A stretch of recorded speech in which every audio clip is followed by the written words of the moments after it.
They were new rules this summer meant to crack down on drug use and camping, but local law enforcement doesn't appear to be on the same page.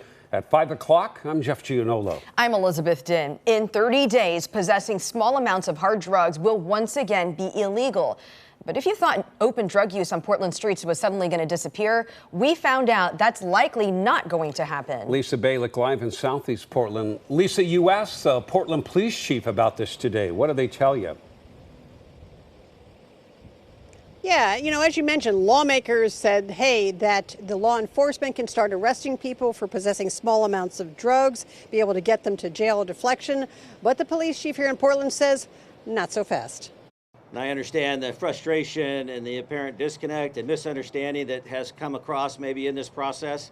Portland's police chief at a news conference today on Multnomah County starting up a deflection program September 1st, renting a building, hiring an out-of-state company to run the program.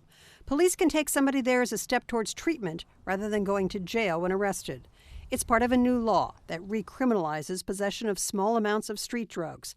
Legislators had told me they believed it would get rid of open use, since police could then arrest someone. But here's what Portland's police chief told me today when I asked about it. The question is, on September 1st, are we going to see officers shut down open drug use on city streets? I would hope that we always will use our discretion when we're enforcing the law. So to just say that there's a blanket policy around that would not be appropriate at this time. But the county also brought in some of the staff from the Turk Center in Baltimore, that it will pay more than $1 million to operate a deflection center on Sandy Boulevard. But both the county and the Turk staff would not give any specifics as to what happens when someone chooses deflection, required to engage with services. I wanted to know, what are those services?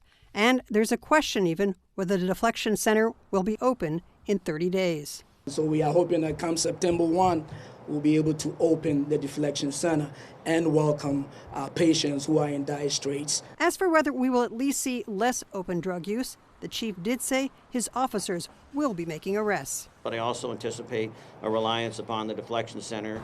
We have to settle into this thing and give it an opportunity to work.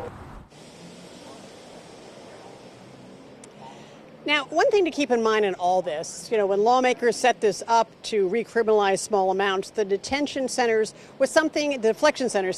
deflection was actually an option. Nobody has to do that. A county doesn't have to, although local counties are doing that. So big question is, what will happen? Will they be able to get something in place by September 1st? Because here in Portland, the police chief sort of indicates that really needs to be a part of the options as opposed to just arresting everybody and taking them to jail. Live in Southeast Portland, Lisa Balick, KOIN 6 News.